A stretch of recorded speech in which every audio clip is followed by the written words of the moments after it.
As the situation in the Middle East quickly escalates, Russia is doing its best to protect its ally, Iran, while attempting to maintain good relations with Tehran's arch-enemy, Israel. But what is the impact of the Israel-Iran exchange of blows on the war in Ukraine?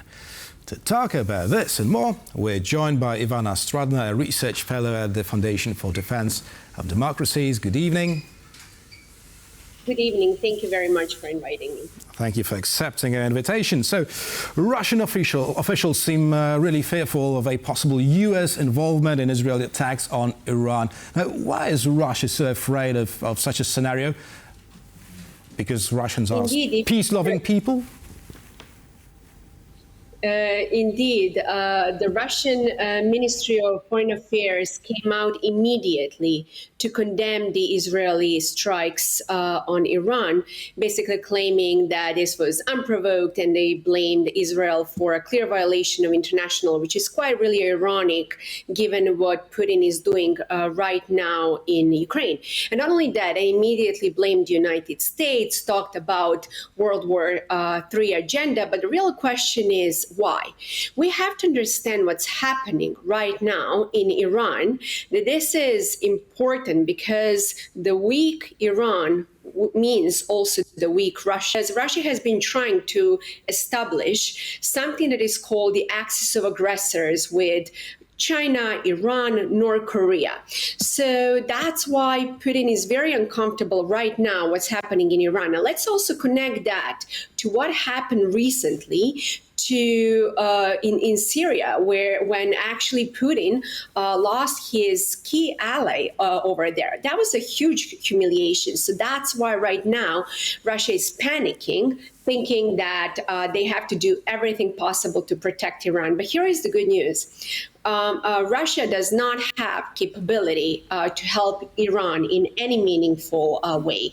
They signed this year a strategic agreement, and Russia has been dependent on Iranian drones. But nevertheless, Putin, first and foremost, is protecting his own interests. So that's why I'm not, I'm quite certain that he cannot help Iran in any meaningful way. But here is something really interesting going on, that Putin has offered to mediate this conflict. And Russia has a long history of actually portraying itself as a pillar of a neutral negotiator, whether in Syria, in Libya, in Africa, just filling the blank. So for Putin, actually, stakes are extremely high in this war. So why is Russia doing that? Putin actually wants to pander to President Trump to strengthen his position in negotiations on Ukraine, and emphasize that Russia could be a reliable partner to Washington.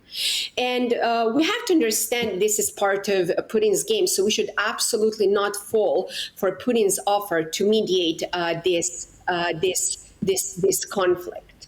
And not only that, Putin also has been trying to show that Putin is a reliable partner to its ally when actually he is not. So we should absolutely not be fooled by Russia's diplomatic posturing in this sense. And my last point is, let's also not forget that Putin gets fooled by Russia is definitely not the Europeans, and you know it. You know it. Well. I have another question, though. What consequences, such a scenario, if the Ayatollah's regime falls in Iran, what consequences would it have for Ukraine, apart from the sheer fact that there would be no Shahid drones to fall on Ukrainian cities?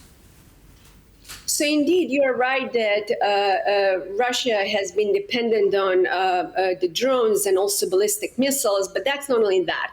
There is actually a big picture.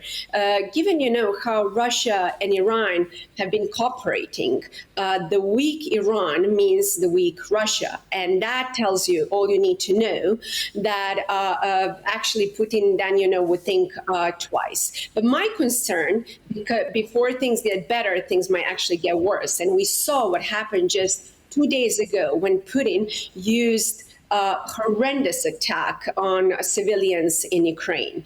So he's now testing the West and making sure that the West does not respond, and basically to make sure that what's happening, in Iran, that he can use that as a bargaining chip. So we have to be very much aware of Putin's games.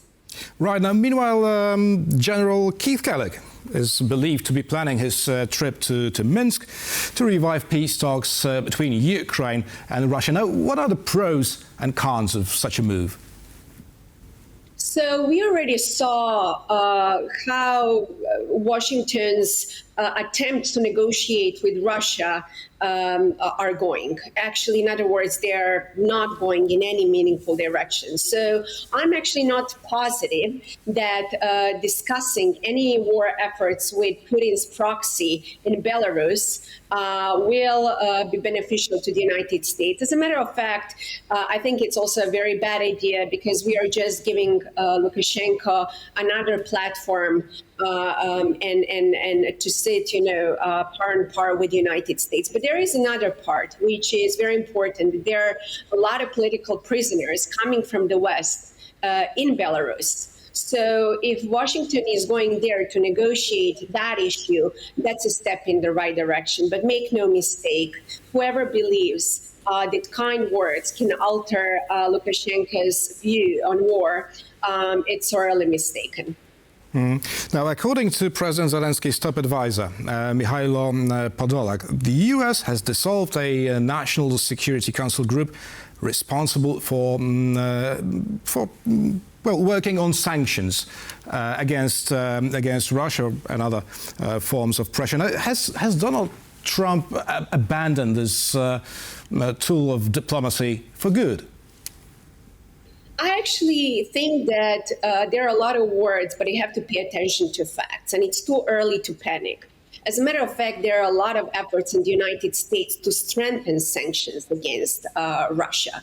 And President Trump is slowly understanding that Putin is playing him like a fiddle. So I would actually not make any conclusion right now about the future of sanctions, because that's a very viable tool.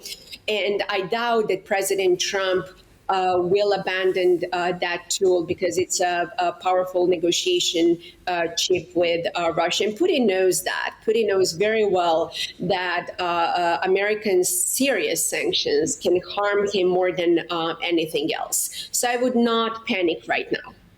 Ivana Stradner, research fellow at the Foundation for Defense of Democracies, was our guest this evening. Thank you very much. Thank you very much for inviting me. Thank you.